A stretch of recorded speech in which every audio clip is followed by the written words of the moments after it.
கர்த்தருடைய பரிசுத்தமான நாமம் மகிமைப்படுவதாக.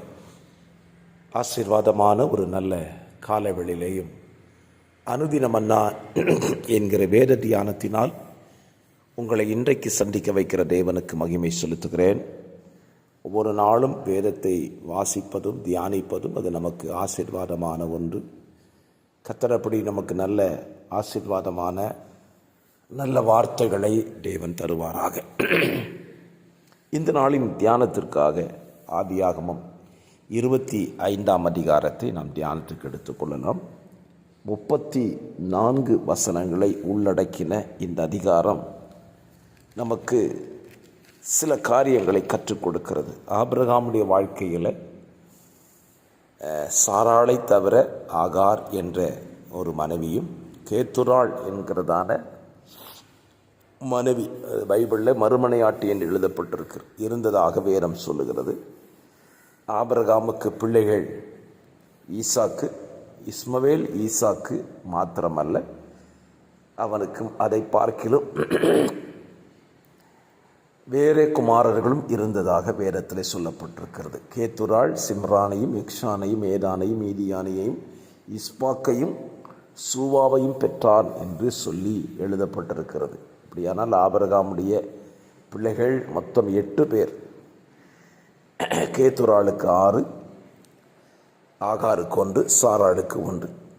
ஸ்தோத்திரம். ஆபிரகாமுடைய வயது நாட்கள் 175 வருஷத்திலே அவனுடைய மரணம் நடந்ததாக வேதத்தில் எழுதப்பட்டிருக்கிறது. தொடர்ந்து நீங்கள் இந்த அதிகாரத்தில் இஸ்மவேலுடைய வம்சத்தை குறித்து படிக்க முடியும். அதைத் தொடர்ந்து ஈசாக்கினுடைய வம்ச வரலாறு தான் நமக்கு முக்கியமாக இந்த அதிகாரத்தில் தொடர்ந்து படிக்க போகிறோம்.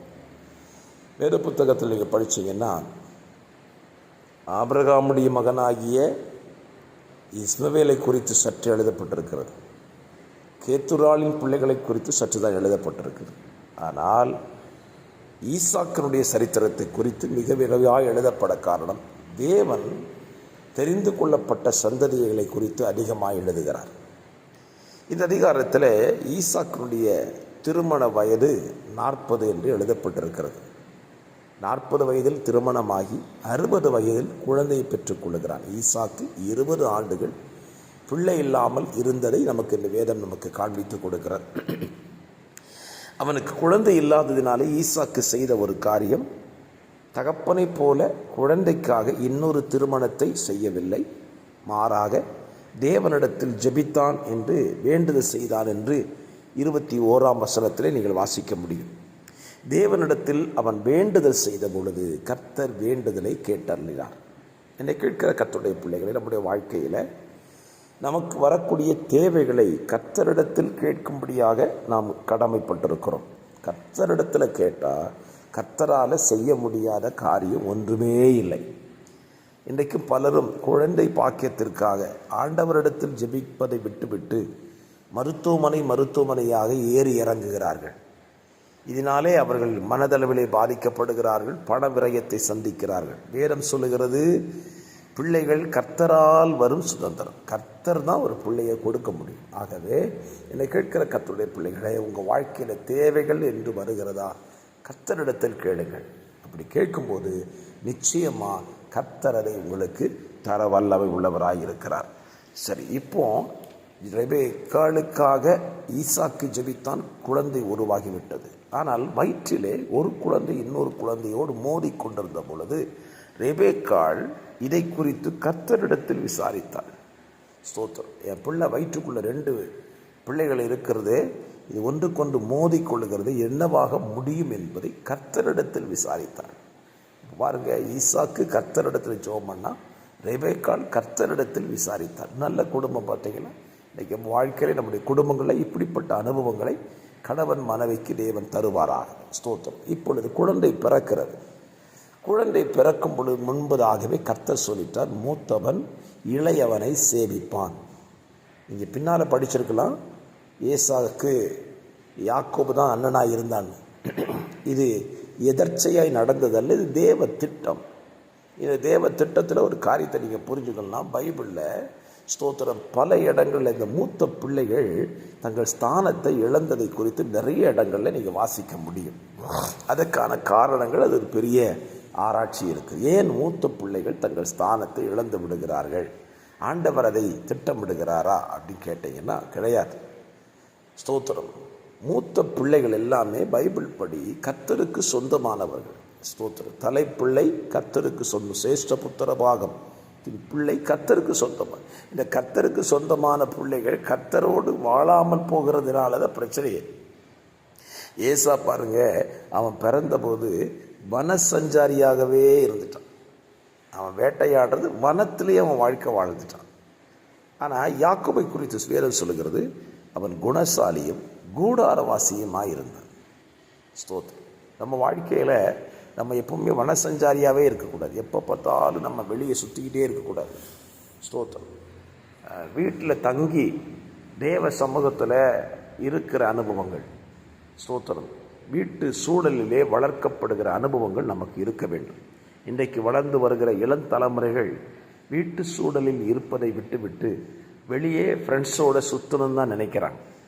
அப்படியே சுற்றிட்டு ஆகிட்டு வீட்டுக்கு வரும்போது 11 மணிக்கு நான் வீட்டுக்கு வர்றான், 12 மணிக்கு வீட்டுக்கு வர்றான். அவன் வாழ்க்கை ஏசாவின் வாழ்க்கை. வனசஞ்சாரியாக இருக்கிறார்கள். வனசஞ்சாரியாக இருக்கிறவன் கர்த்தரிடத்திலிருந்து எந்த நன்மையை என்ன செய்ய முடியாது, பெற்றுக்கொள்ள முடியாது. ஸ்தோத்திரம். ஏசாவை பாருங்கள், அவன் ஆண்டவற்றையும் நன்மை பெற்றுக்கொள்ள முடியலை. பின்னால் அதிகாரத்தில் படிச்சிங்கன்னா பெற்றோர்கிட்டையும் அவனால் என்ன செய்ய முடியல, நன்மையை பெற்றுக்கொள்ள முடியவில்லை. ஸ்தோத்திரம். ஆனால் யாக்கோபை பாருங்கள், அவன் கண் கருத்துள்ளவனாக இருந்தான். ஒரு நாள் ஏசா வேட்டைக்கு போய்விட்டு வருகிறான். யாக்கோபு கூழ் காய்ச்சி கொண்டிருக்கிறான். ஏசாவுக்கு பசி அதிகம். அவன் போய் எனக்கு கொஞ்சம் கூழ் கொடுன்னு சொன்னோடனே ஏசா கவனமாக இருந்து, உன் சேஷ்ட புத்திர பாகத்தை எனக்கு விற்று போடு என்று சொல்லுகிறான். சேஷ்ட புத்திர பாகம் என்ன என்றால் என்ன? எல்லாவற்றிலையும் இரட்டத்தனையான ஆசீர்வாதத்தை உடைய அனுபவங்கள். ஸ்தோத்திரம். எது கிடைச்சாலும் ரெட்டிப்பாக கிடைக்கும் அவனுக்கு. அதை வித்துருங்க. ஏசா சொல்கிறான், நான் தான் சாக போகிறேன்னே, எனக்கு என்னத்துக்கு இது அப்படின்னு சொல்லிட்டு அதை அலட்சியமாக கொடுத்துட்டான். கவனிக்கணும், ஏசாவை குறித்து பிற்பாடு அவன் கவலைப்பட்டு கண்ணீரோடு தேடியும் அதை அடையாமல் போய்விட்டானான். என்னை கேட்கிற அருமையான கர்த்தருடைய பிள்ளைகளே, உங்கள் வாழ்க்கையில் கர்த்தர் கொடுக்கிற விசேஷித்த காரியங்களை, சிரேஷ்ட காரியங்களை அலட்சியப்படுத்தி விடாதீர்கள். அதெல்லாம் அலட்சியமாக நீங்கள் நினச்சிங்கன்னா அது நன்மையாக முடியாது. ஆகவே ஏசா அதை அலட்சியமாக நினச்சான். பின்னால் அவன் வருத்தப்பட்டது அவனுக்கு கிடைக்கல. ஆனால் ஏசா கருத்துள்ளவனாக இருந்து அந்த ஆசீர்வாதத்தை தன் வசமாய் மாற்றி கொண்டான். இதனாலே சேஷ்டபுத்திர பாகம் ஏசாவின் கையிலே வந்து விட்டது.